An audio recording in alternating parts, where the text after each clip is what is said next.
Hey folks, this is Rhykker with an update on the best classes and builds in Diablo 4 Season 9. Right before Season 9 started, I put out a tier list with my predictions on the rankings for the classes. We're going to revisit that. There are some changes. After the season got started, I put out a top 10 builds video. Since then, we've had a patch, which seems to be that it's going to be the major balance patch of this season. Not expecting many changes going forward. So at this point, I'm thinking we can re-edit that list and give you what is likely to be the top 10 for the rest of the season. As a reminder, you can find all my guide videos on my website, Rhykker.com. That includes an Ultimate Season 9 guide if you're getting started. I also have my Ultimate Beginner's Guide to Diablo 4. You can find that back in a past season. Check out my Vessel of Hatred section. That's going to give you the most up-to-date beginner guide that I have on D4. And speaking of my website, that takes us to a word from this video's sponsor. I built my website using Squarespace, and I was able to do everything myself quickly and easily and with zero education in the field,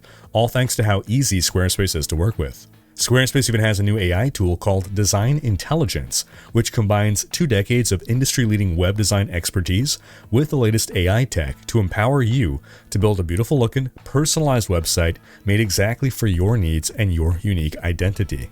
Squarespace even has optimized SEO tools so that you can launch your website and start getting views as quickly as possible. Squarespace is flexible for any kind of website with tons of design options to pick from.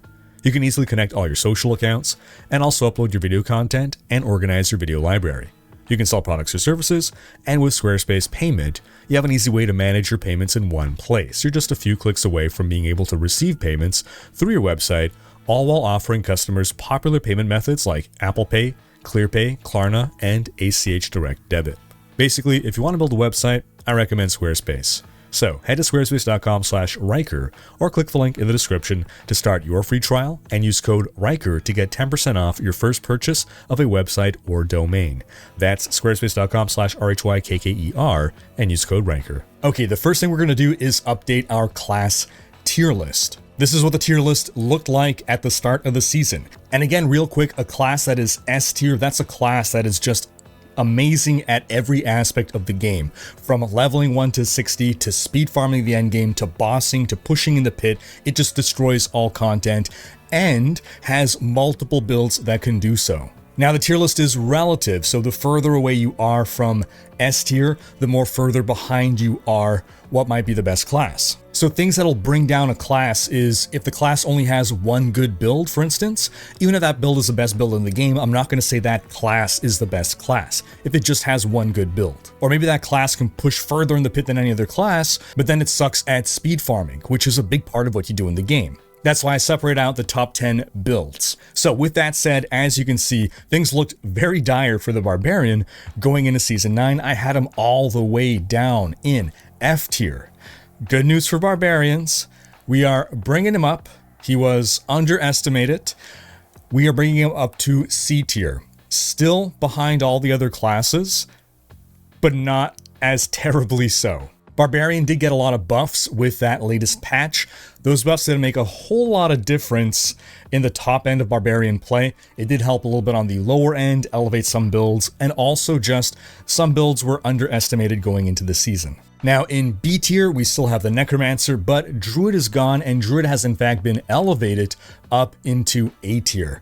So now within A tier, we have Sorcerer, Rogue, and Druid, but there is a distinct strata here. Sorcerer is at the top. Sorcerer is right on the cusp of S tier. What holds a Sorcerer back is that it's really all about that Hydra, which is an amazing build, super versatile, super fun. I love it. I'm playing it, but it's really just that. And as we said, unless you got a whole lot of builds that are really good at everything, I can't put you in S tier. Now the Sorcerer is excellent at speed farming with a whole lot of different builds, but for pushing the pit, it's really Hydra or bust. Now the Druid's been performing better than expected. I'll put the Druid behind the Sorcerer and ahead of the Rogue. Really, the Druid's only weakness here is leveling. The 1 to 60 relative to other classes is a slog for the Druid. If you ignore leveling, then the Druid is even further ahead of the Rogue. The Druid also in the endgame doesn't have as many speed farming options that are really robust, but it's doing really well in pushing the pit. Then in S tier, we still got the spiritborn, as expected, domineering the meta in Season 9. So let's take us now into the top 10 builds, and if we got any differences and changes here. So in 10th place, I had the Death Trap Rogue previously. Death Trap Rogue has fallen off, but we still have a new Rogue build in 10th place, and it's Twisting Blades. Twisting Blades kind of came out of nowhere and has emerged as the dominant pit-pushing build for the Rogue. But that's really as far as Rogue goes, and it is distinctly behind the other classes when it comes to pit pushing. Now, dropping down to number 9, we have the Summoner Necro. Nothing wrong with it, it's just that other builds have been pushing higher into the list, so it's getting dropped down. Same thing, in fact, with the Blight Necro. Still a great build, still excellent, but it's been knocked down a bit as well, and that is partially because of a new build emerging. Well, it's not a new build, but it's a build that's newly to the top 10, and that's Companion Druid, actually doing a lot better than expected in pushing into the pit. So this is apparently the season of the Summoners. Summoner Necro, Summoner Druid, both cracking top 10. This is unprecedented. Then coming in at number 6, we got the Flesh Render Druid. Dropped down a bit, but not too much. Still doing really well. And then at number 5, we got the Barbarians here now. This was a big surprise. And it is a completely crazy meta coming out of China. Mighty Throw Barbarian. Now, Mighty Throw was not buffed this patch. Lunging Strike was previously number 9 on the list.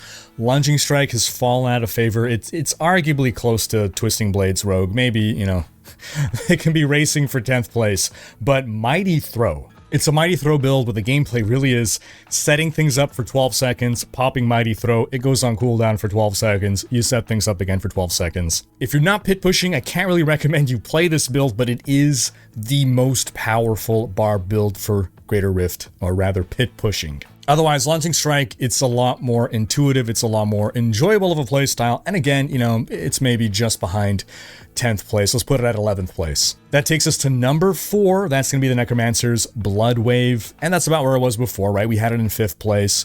It's doing well. In 3rd place, we got the Druid's Pulverize, which actually crazily got a buff with the recent patch. It was already in the top 10. It was already way up there.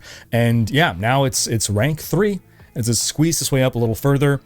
On to rank 2, we got the Sorcerer Hydra build. No surprise there. Well, a little bit of a surprise. From when the season started, again, we didn't expect Hydra to rank quite so high. There was a bug that was making it the number 1 build for a while that got fixed rather rapidly. It's now sitting comfortably in the number 2 spot. That takes us to number 1, and we're now just collating all of these together. The Spiritborn Balazan Thorns build. Now, there's multiple flavors of this. Previously, we only spoke about 2. We spoke about Quill Volley and we spoke about Rake.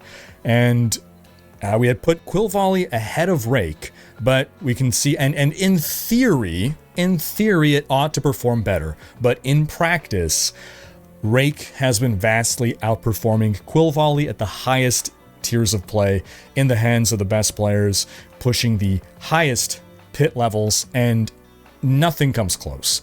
I mean, Spiritborn is doing like 130. Sorcerer isn't even cracking 120, and that's in 2nd place. The spread is insane. Spiritborn, again, in a class of their own.